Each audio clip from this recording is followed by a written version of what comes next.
Okay, this is what, day four? Day four since we had the car. Just once again, since we had the battery was dead to begin with, I just want to make sure that the car still starts. And then once we confirm the car does still start and the battery's still good, then we're going to go ahead and tackle that O2 sensor, because if I'm able to salvage that O2 sensor wiring, I'd rather just go that route instead of shelling out money, because at this point I don't know if the car is worth investing into yet until after it passes smog, you know what I mean? So I'm just trying to get the bare minimum to get it to pass California smog right now. So let's get into it.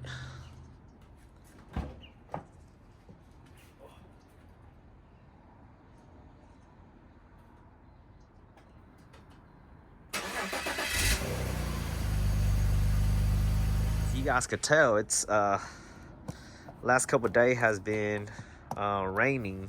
Finally get a little bit of sun, but I think it's only like another 2 hours left until night falls anyway. So try to get into here as quickly as I can. The struts right now, for now, it's holding up the hood, but the struts are bad, so they could fall any second. So I'm gonna find like a stick or something to hold up the hood.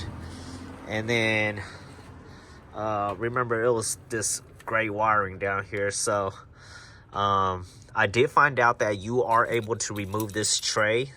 So I'm gonna go ahead and undo all that and then get that off, so we're able to reach into the back. And as you can see the back right there, you can see the wiring. It runs like in this tray or something, so I don't have access to get through right here. So I'm gonna need to get into up here through here, remove that this tray right here, and then I should have access in the back over there. Okay, so I'm finding out, so that cover just has 3 little springs, so you just twist them and they should just spring up and pop up, and then you should be able to just remove the filter. And as you can see, there's 4 Torx screws here. It looks like it's a, what size is this? A T25.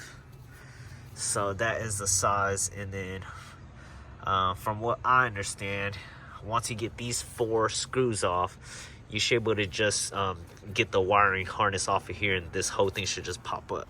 So let's try that out.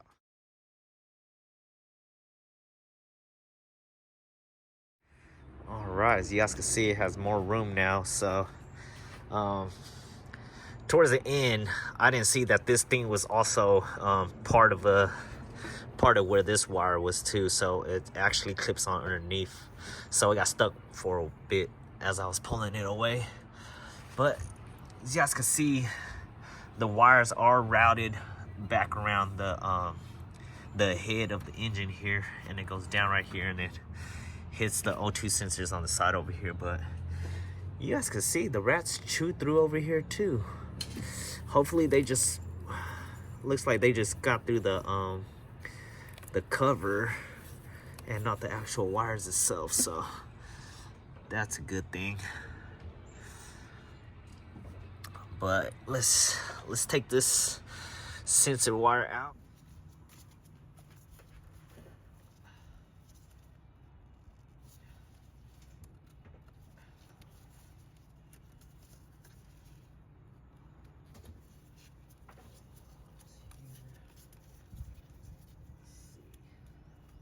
Okay, so after tracing this one, which is the one I electrical taped it, it does trace back to the bank 2 sensor 1, which is this one over here.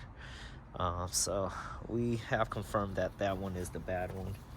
I'm gonna go ahead and redo this. And I'm just an amateur at this, so if it doesn't come out to good quality, try not to knock me too much on it, all right?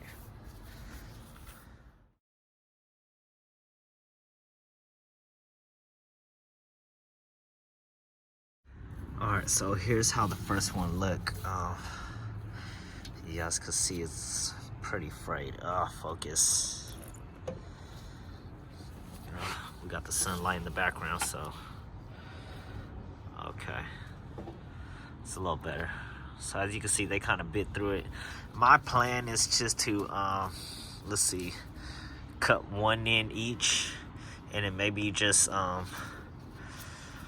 try to splice in this portion right here with another wire and a heat shrinking and all that stuff. So it's gonna be 2 wires. So we got this gray one that I have to do, and they also bit into this white one that I still have wrapped up. So let's try to do that and see if that works. All right, I was able to salvage these 2 wires off an old LED light, so it seems to be about the same gauge wires. So let's try it out. And I know I'm gonna get a lot of hate comment for doing this, but I'm trying to save myself about 180 bucks.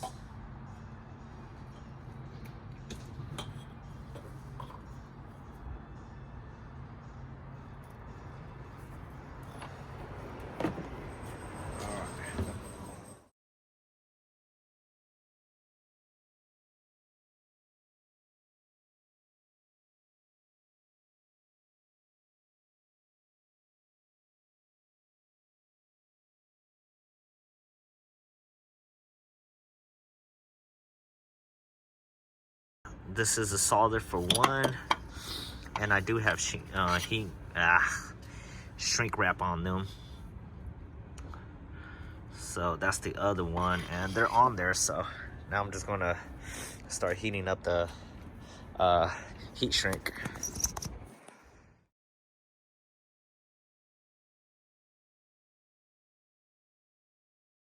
All right, so this is how it looks. Remember, it's the red one. So that's how it looks, and I'm gonna do the same thing to the white one over here.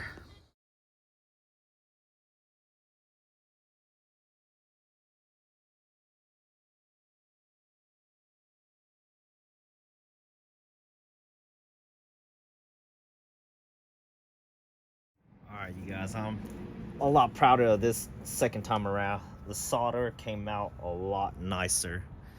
Thin, and it's held on there, and it's all the way around too, so it's not just on one side of the wire, it's all the way around. So pretty proud of that. I'm getting a little better.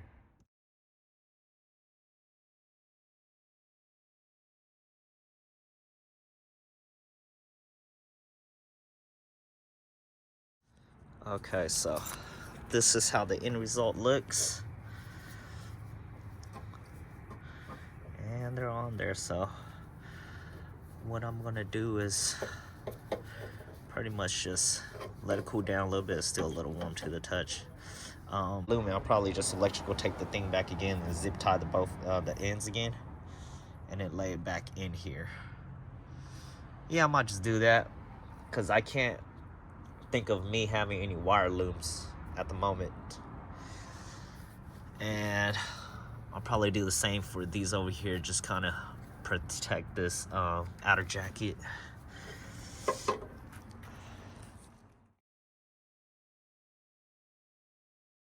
Right, and as you guys can see, this is how it looks. And I don't know if you guys pay attention, but nightfall is coming, so good thing we finished in time before it got completely dark. But the important thing is now we got to plug it all back and test it, see if it works. All right, so moment of truth. Let's see if we get any data reading from the O2 sensor. All right.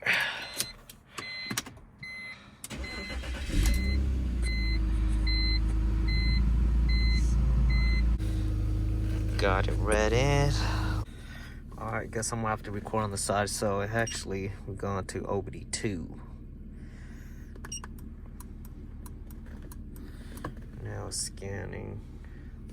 Man, there's a lot of glare. So as you guys can see right now, we have number 5 incomplete monitors, and we can't basically we can't smog any we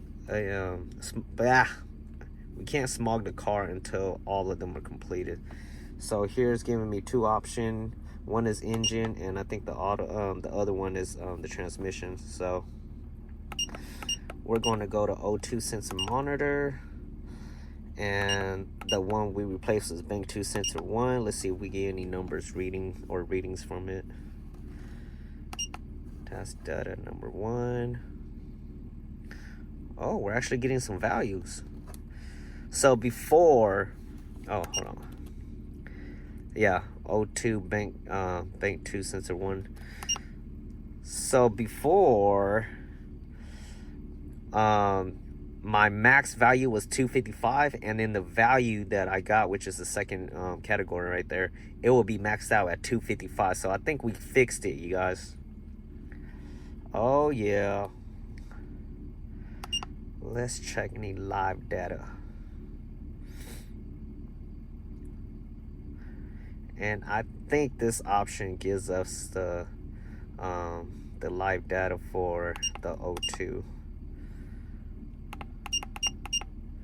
You know what? Let's just do all of them.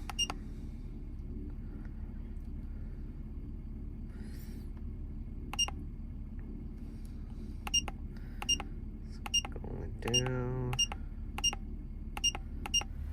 Alright, so the battery died for the camera, but yeah, as you guys can see right here highlighted in blue, oxygen sensor, bank 2, sensor 1, and the numbers are moving.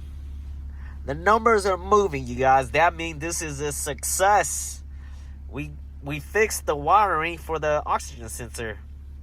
I didn't think it was going to happen personally, because I know those wires could be pretty tricky or sensitive, I should say. But yeah, it's working, and it's giving some readings. So that is a fix in my books. We just saved ourselves like $180, you guys. Oh yeah.